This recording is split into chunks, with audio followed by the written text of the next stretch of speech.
Dans ce live, on parle d'émotions, de leur impact sur notre vie quotidienne et de la manière de les gérer. Il est souligné qu'il est important de se faire accompagner par un professionnel lorsqu'il s'agit d'émotions liées à des traumatismes ou problèmes plus profonds. Néanmoins, une approche philosophique est également abordée, mettant l'accent sur l'évolution personnelle et la gestion pragmatique des émotions dans notre vie quotidienne. L'idée que les émotions sont des signaux avant la pensée est mentionnée, ainsi que l'importance de connaître leur fonctionnement pour pouvoir les accepter et les comprendre. Les émotions silencieuses sont également mentionnées, faisant référence aux ressentis inconscients liés à nos croyances. On souligne également le problème de stigmatisation des émotions négatives et l'importance d'apprendre à gérer les difficultés et le stress. Enfin, il est relevé que la plupart des problèmes rapportés lors des séances de coaching sont en réalité des problèmes normaux, mais que les personnes sont enfermées dans des croyances négatives autour de leurs émotions. Dans cet extrait, l'auteur aborde plusieurs problèmes liés au travail sur les émotions et à la quête de l'immédiateté. Il souligne que certaines personnes ont besoin de puiser dans leurs émotions négatives pour mieux fonctionner, mais cela peut créer des difficultés. Il souligne également le besoin d'accepter et de permettre l'expression de ces émotions désagréables, plutôt que de les étouffer. Elle critique également la culture actuelle du développement personnel et des réseaux sociaux, qui mettent l'accent sur l'émotionnel au détriment de l'analyse et de la réflexion. Il souligne l'importance de comprendre comment fonctionnent les émotions avant de pouvoir les écouter et les libérer. Enfin, il met en garde contre l'identification excessive à une sensibilité émotionnelle, soulignant que cela peut devenir une excuse ou une source de fierté. Dans ce texte, l'auteur exprime plusieurs idées. D'abord, il souligne que les émotions ont souvent une mauvaise réputation, car elles peuvent créer des conflits et être utilisées par certaines personnes pour manipuler les autres. Il critique également la tendance du milieu du développement personnel à promettre des miracles en prétendant aider les gens à se libérer de leurs émotions. L'auteur estime qu'il est important d'intégrer les émotions plutôt que de chercher à s'en débarrasser, car elles fournissent des informations et peuvent être utilisées comme source de motivation. Il mentionne également que chaque personne a son propre profil émotionnel et que certaines personnes peuvent puiser leur créativité et leur inspiration dans des émotions négatives comme la tristesse. L'auteur estime qu'il est essentiel de développer la résilience, en particulier chez les enfants, en leur apprenant à vivre et à gérer leurs émotions. Il plaide également en faveur d'un équilibre entre le mental et les émotions, et critique le fait que la société actuelle donne souvent trop de place aux émotions au détriment de la réflexion et de l'analyse. L'auteur souligne que le discernement et l'équilibre entre les émotions et la raison sont essentiels pour un alignement stable. La capacité de prendre du recul et de la perspective est importante pour travailler sur les traumatismes ou les expériences de vie. Les gens ont souvent tendance à chercher à se libérer des émotions sans prendre en compte l'impact de ces expériences sur leur identité. À créer un cercle vicieux où ils tentent de se débarrasser de quelque chose qui ne peut pas partir car le travail consiste en réalité à intégrer ces expériences. Les artistes et créatifs utilisent souvent leurs émotions comme source d'inspiration. Accepter et intégrer ces émotions peut être un levier de motivation et de changement. Il faut apprendre à gérer l'inconfort plutôt que de chercher à le supprimer. Chacun a un seuil de tolérance à l'inconfort qui détermine ce qu'il est capable de faire.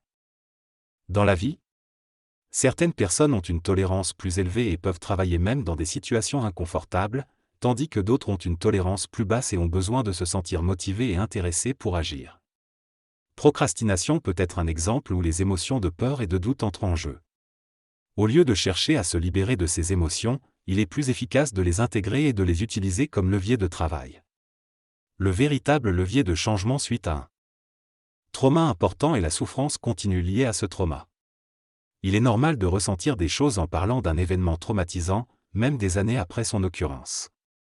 Cependant, il est important de travailler sur cette souffrance pour pouvoir la gérer au quotidien. Il est essentiel d'apprendre à gérer l'inconfort lié aux expériences de vie pour développer la résilience. Il ne faut pas confondre les émotions avec les ressentis, qui sont un ensemble de perceptions, de croyances et de caractéristiques personnelles. Il est plus important d'explorer les ressentis et de comprendre ce qu'ils expriment, plutôt que de se focaliser uniquement sur les émotions. Les ressentis sont construits sur des fondations émotionnelles, et il est crucial d'explorer les besoins, les croyances et les valeurs qui les sous-tendent. Il est également important de différencier l'intuition des ressentis, car ces derniers peuvent être influencés par des conditionnements passés.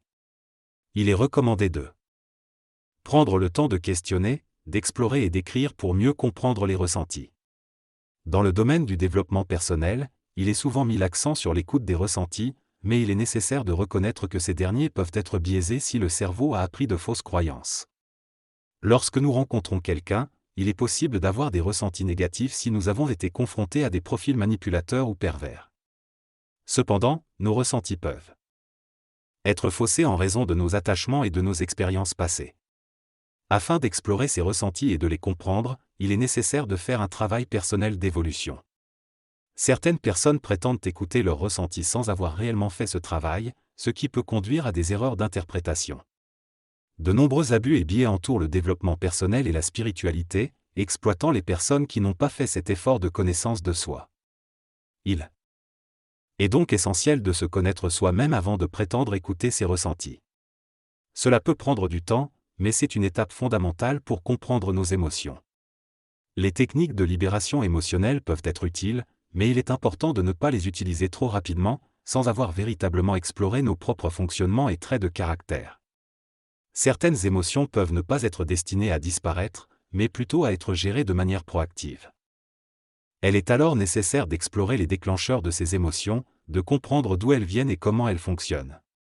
Les émotions réactives nécessitent un travail d'exploration plus approfondi, tandis que les émotions actives peuvent être canalisées pour devenir une force dans notre engagement personnel. L'auteur soutient que les émotions ne doivent pas être simplement acceptées et libérées, mais qu'elles nécessitent un travail d'exploration de soi et de connaissance de soi pour être véritablement comprises. Il met en garde contre le piège de vouloir des solutions rapides et faciles pour résoudre nos problèmes émotionnels, et souligne l'importance de prendre le temps d'explorer nos émotions avec l'aide d'un professionnel si nécessaire. Il mentionne également l'importance de comprendre les enjeux cognitifs et les biais qui peuvent influencer nos émotions, et critique le manque d'effort et de tolérance à la souffrance qui caractérise souvent notre société actuelle. En résumé, il soutient que prendre le temps de travailler sur nos émotions et nos ressentis est essentiel pour un développement personnel et une intelligence émotionnelle véritable. Dans cette réflexion, l'auteur souligne l'importance du travail sur soi et de l'évolution personnelle pour les thérapeutes et les praticiens. Il met en avant le besoin de remise en question, de critique et de recherche constante pour atteindre une véritable connaissance de soi et une pratique efficace. Il critique également l'idéologie de recherche du positif constant, soulignant la nécessité de tolérer l'inconfort et la souffrance pour pouvoir évoluer. Il insiste sur le fait que la motivation pour le changement vient souvent de l'intolérance envers certaines situations et de la volonté de ne plus les tolérer. Finalement, il affirme que les véritables changements se produisent lorsque l'on en a assez de vivre dans certaines conditions et que cela génère une souffrance suffisante pour déclencher l'action. Elle est mentionné que certaines personnes souffrent de traumatismes complexes depuis des années, ce qui entraîne des crises d'angoisse. Il est souligné que cette souffrance nécessite une prise en charge et un travail pour y remédier. Cependant, il est noté que de nombreuses personnes préfèrent garder leur souffrance à petite dose plutôt que de faire l'effort de travailler dessus, en raison de la difficulté de ce processus. Il est également mentionné que certains individus abandonnent le processus thérapeutique car ils ont l'impression d'avoir perdu du temps en souffrant pendant des années. Il est expliqué que derrière les émotions ressenties se cachent souvent des besoins fondamentaux non satisfaits, tels que le besoin de sécurité, d'amour et de connexion. Enfin, il est souligné que la façon dont nous percevons la vie et nos propres croyances peuvent également contribuer à notre souffrance. La personne explique que les émotions sont un système complexe et interactif, et qu'il est important de prendre en compte l'ensemble de la situation avant d'utiliser des techniques telles que l'hypnose. Elle souligne l'importance de comprendre les motivations et les effets à moyen et long terme de l'accompagnement. Elle estime aussi qu'il faut avoir une culture générale dans le domaine du changement personnel, y compris d'autres approches et outils, pour savoir quand et comment utiliser une technique spécifique. Elle mentionne qu'elle préfère se concentrer sur la connaissance de soi et l'évolution personnelle, et orienter les personnes vers d'autres praticiens pour des problèmes spécifiques tels que les phobies. Elle souligne également que chaque personne et situation nécessite une approche adaptée, en tenant compte de l'urgence éventuelle et du contexte. Il est important de laisser les gens faire leur chemin personnel et professionnel à leur propre rythme. Imposer une durée ou une vitesse de travail peut être contre-productif. L'évolution personnelle et le développement prennent du temps. Il est préférable de laisser les individus trouver leurs propres solutions et expériences. Cependant, il est crucial d'être attentif aux problèmes graves tels que le harcèlement ou la violence, et d'intervenir si nécessaire.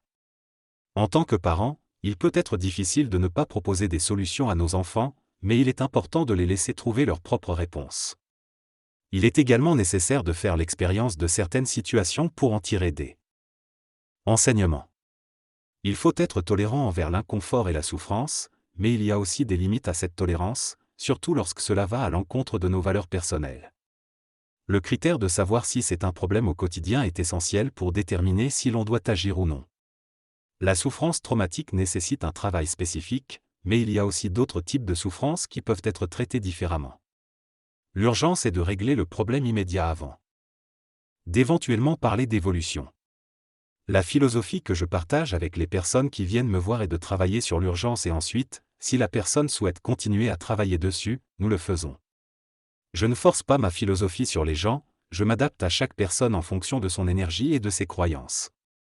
Par exemple, si quelqu'un a une phobie, je ne vais pas lui parler de l'évolution personnelle, je vais me concentrer sur là où il en est émotionnellement. Je pense que prendre en compte le contexte de la personne en face est primordial, mais souvent négligé par les accompagnants. Il faut adapter notre approche en fonction de chaque individu. J'utilise l'analogie de l'éducation canine pour illustrer ce point, on ne parle pas à un chien en laisse, on lui laisse trouver sa place en lui donnant un espace sécurisé. Avec les enfants, c'est pareil, il faut leur laisser de la liberté tout en leur offrant un cadre sécurisant. Les expériences et les apprentissages se font souvent dans le silence. Il est important de laisser les enfants trouver leur place et de faire leurs propres expériences, tout en étant présent pour eux en cas de besoin. Malheureusement, beaucoup de personnes n'appliquent pas cela et se retrouvent à parler tout le long de la promenade en forêt, par exemple, à leur chien, ce qui ne permet pas à celui-ci de véritablement apprendre. Cela prend du temps, mais il est préférable de s'investir un peu chaque jour pendant une courte période plutôt que de se battre constamment avec le problème. Lors d'une discussion sur la thérapie et l'évolution personnelle, une question est posée concernant les personnes qui ont consulté de nombreux thérapeutes sans obtenir de résultats concrets. Il est suggéré que ces personnes peuvent continuer à être accompagnées dans une mauvaise interprétation de leurs émotions, sans vraiment changer en profondeur. Cependant, cela dépend du profil de la personne, certaines attendant un changement extérieur sans faire d'effort, tandis que d'autres ont déjà fait un travail en amont et sont prêtes à changer. Le thérapeute doit donc être conscient de l'endroit où se trouve la personne sur son chemin de vie et accepter qu'elle fasse son propre chemin. Il est également important de prendre du recul, d'analyser et d'observer les émotions pour mieux comprendre les personnes rencontrées et ajuster sa pratique en conséquence. Par exemple, ressentir de la peur face à un profil compliqué peut être compris et accepté, permettant ainsi d'aborder la séance avec calme et compassion. Dans cette conversation, la personne parle des profils qu'elle connaît bien depuis des années. Elle explique que les gens l'écoutent parce qu'elle a de l'autorité, mais que si elle était débutante, personne ne la prendrait au sérieux. Elle souligne que cela dépend du contexte et de l'autorité personnelle. Elle suggère également de prendre en compte la perspective émotionnelle lors de la thérapie, en travaillant par exemple sur la peur. Elle explique que cela permettrait d'avoir un impact plus important. Elle conclut en exprimant le besoin de reconnaissance et en annonçant qu'elle va promener ses chiens.